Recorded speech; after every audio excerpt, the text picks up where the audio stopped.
Several residents and candidates have been expressing concern over what is being described as dirty campaigning, as questionable statements and accusations have come out during party and candidate launches in recent weeks. Premier Ralph O'Neill, speaking during the Virgin Islands party launch on Wednesday, September 14th at the Sir Alva Georges Plaza, called on candidates to go back to the days when campaigns were clean, and there was no pulling down of others during the time leading up to the election. I would like this campaign to be a campaign like what we used to have years ago, where people came and they spoke and there was no calling down of the other person, there was no derogative language, anything like that. They said what they had to say.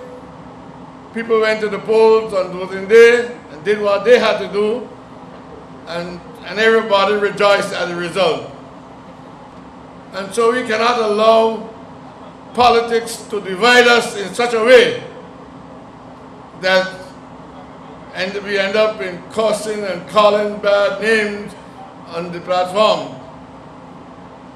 We must come, put forward our plans, discuss them with you, and then you make up your mind as to who you think would lead this country the best way.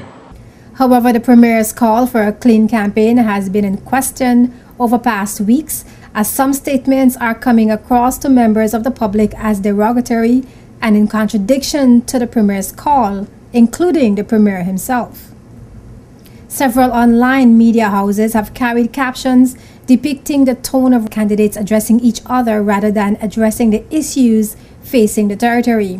There have been cries from candidates on everything from who told some of the candidates they could run to who was better off under which government, rather than addressing issues such as the improvement to healthcare and crime, as well as solutions to the territory's financial deficit.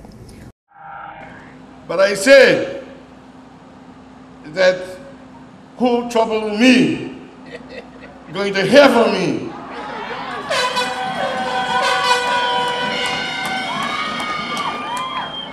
And when this little boy, Christian, called me a liar of Harrigan, I said, it is going to worry him for the balance of his days here on earth. I put it to you that his banner should really read, Julian Fraser, the exterminator, the oppressor, the destroyer, the terminator, the divider. And I can go on and on and on. Can you trust giving this government back to those people again? No. Well, make sure you see to the Virgin Islands Party getting re-elected. Make sure of that. And it's not difficult. All you got to do is remember a lady with a torch, you walk in there and you put the X. Don't worry about the family. That family.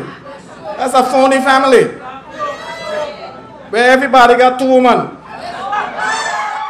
On the launching of the 4th electoral district, the same pastor said something, I agree with you 100%. You know what he said? He said if a man have a woman and he cheats on that woman, tell yourself that man is not to be trusted. So I wonder why they're bringing him here in the thought that you're going to trust him. One candidate, Bevis Sylvester, called on all parties involved to stop focusing on tearing each other down and present their plans for the country to the people. We have a country to run, and you should stop the bashing and the hitting. You should step up to the plate and tell your people how you're going to represent them over the next 4 years and over and beyond. Several other candidates have also spoken about the need for the parties to focus more on the territory's problems and what solutions can be found for these problems. Many residents have told JTV News some of what they want the candidates to address in our Have Your Say feature, which can be viewed anytime on our website, www.jtvlive.net.